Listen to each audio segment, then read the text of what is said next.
Okay, this is an overview of Spider-Man The Clone Saga Volume 1 Omnibus.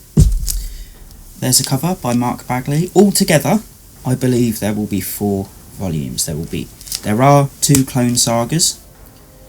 There are 2 Ben Reileys. Ben Reilly Volume 1 has been released. Ben Reilly Volume 2 has been pushed back because of the coronavirus.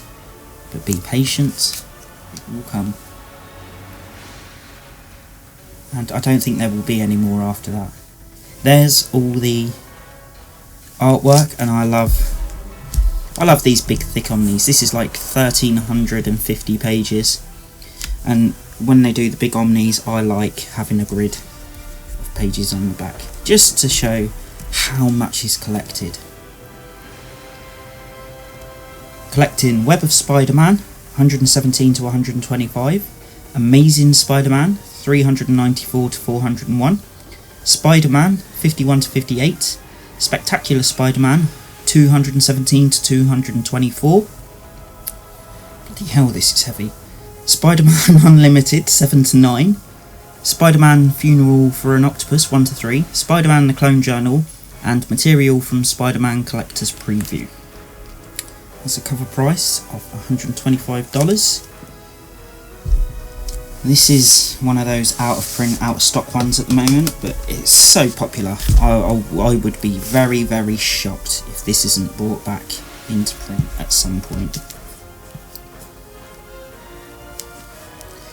There's the cover. Now, bizarrely, I've already done a review of this, so if you want a longer, in-depth review, that's on my channel. This is just an overview for people who want to see what's in it, flip through, that sort of thing. This image is not contained in this volume, but it is contained in volume 2 for some reason, so I don't know why they used that here when they could have used so many other things. The book lies beautifully. Oh, that is just a dream.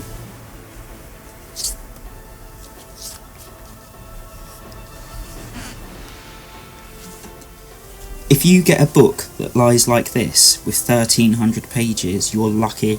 I've got Clone Saga Volume 2 and Ben Reilly, and neither of them lie like this.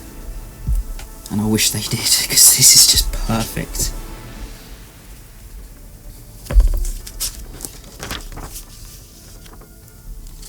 So you get a credits page, you get a previously, which I like, and there's also a previously comic section where it shows an amalgamation of important bits from other comics, because there were like 4 or 5 Spider-Man comics at the time,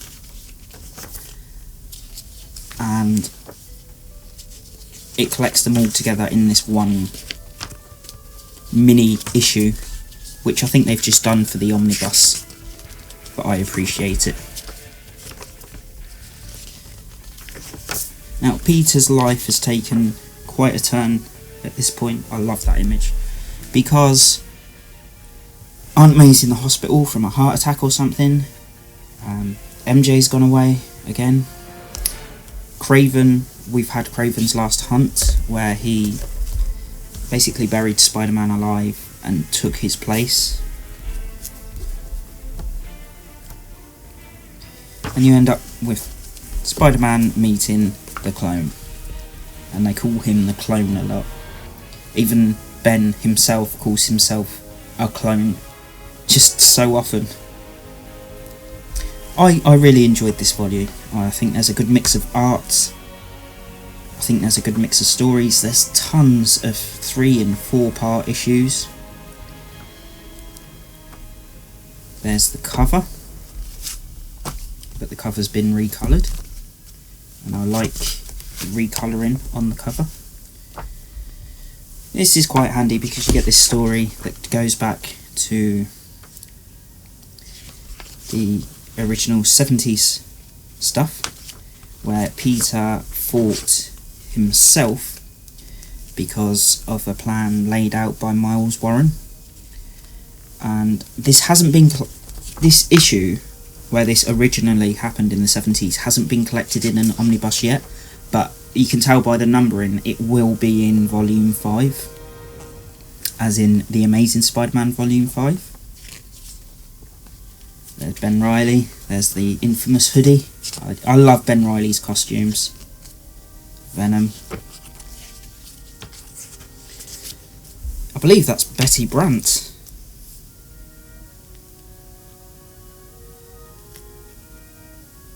Yeah, it is Betty Brant, yeah. That's pretty cool.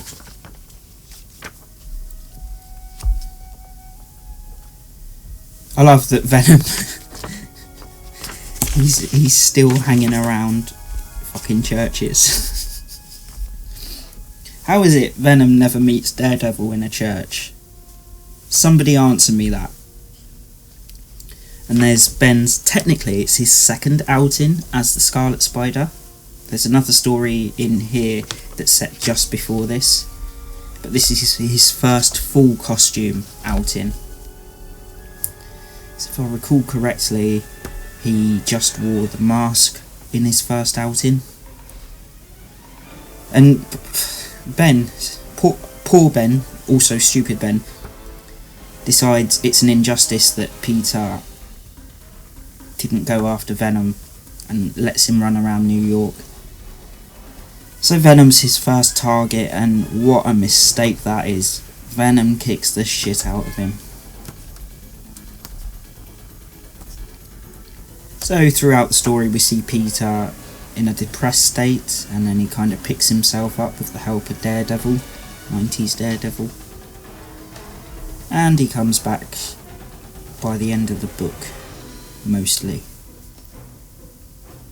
Things aren't resolved by the end of this book though, because this is just volume 1. There's 3 other volumes. There's another volume just for the Clone Saga, but there's 2 other volumes which directly follow the Clone Saga, the Ben Reilly volumes, and there's no way you would be happy with just the Clone Saga and not the Ben Reilly stuff. They're all connected, it's one straight run.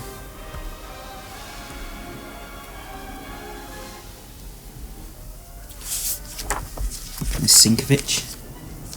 I think it's Sal Buscema and Sinkovich.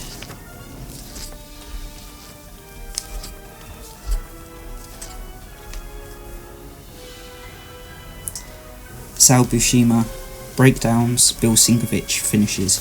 So all the detail you can see is Sinkovich, and again, he's just so fucking ridiculously talented. He's just wasted on his 90s stuff. The art house stuff anyway.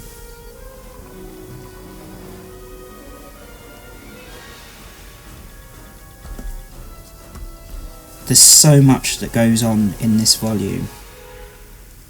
It's a lot, but it's worth it. It's really worth it, and it does all make sense.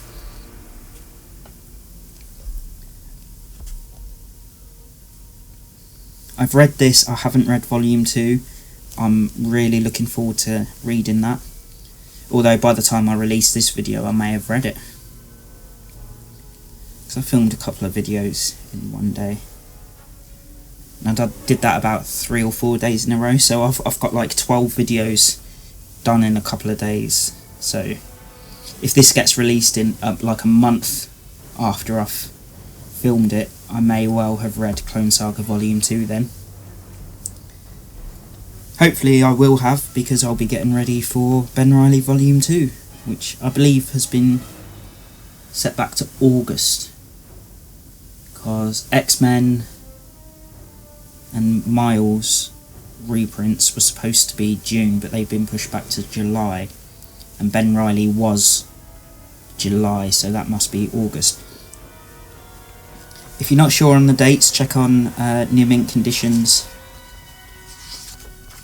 Facebook page. Omar sat through a live stream where he kind of reorganised and put all the new dates, you know, accounting for the coronavirus pandemic, on a spreadsheet, and David Gabriel was in the chat, popping in and helping him every now and then.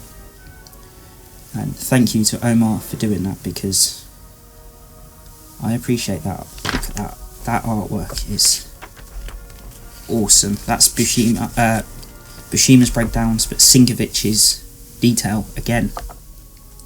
So yeah, thank you to Omar for doing that. He didn't have to, but he did. And I like that he did that because it shows the books are still coming. They're just a bit delayed. People are like, oh, are they still doing this? Are they still doing that? Yeah, of course, because they want your money. Well, that's what it comes down to. They want your money, and they know you're not going to just give it to them. So they have to give you something. Love that image. That is awesome. So, yeah, they are coming. Just be patient. At the back of the book, you get tons of stuff. Covers, pin-ups, all the usual stuff you get in an omnibus. Love that, John Romita Jr.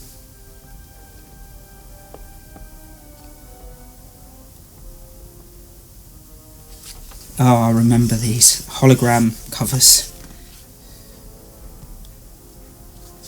Do you know what I miss? From the 90s, you don't have this in America, but we have it in England, or we used to in the 90s. Used to buy a comic, and because our covers are made of cardboard rather than just paper, which is why our comics are better. You used to get a free toy with it, you know, like a free prize. So, I don't know, you might get a thing that straps to your wrist and shoot discs out or something, or a pack of cards, something like that. And then, you know, you'd sit there as a kid and you'd open your lucky bag, put on your 3D glasses, get a tube of sour sweets and go through your comic. Man, I miss being a kid in the 90s. Anyway, back on topic. This has been an overview for Spider-Man Clone Saga Omnibus Volume 1.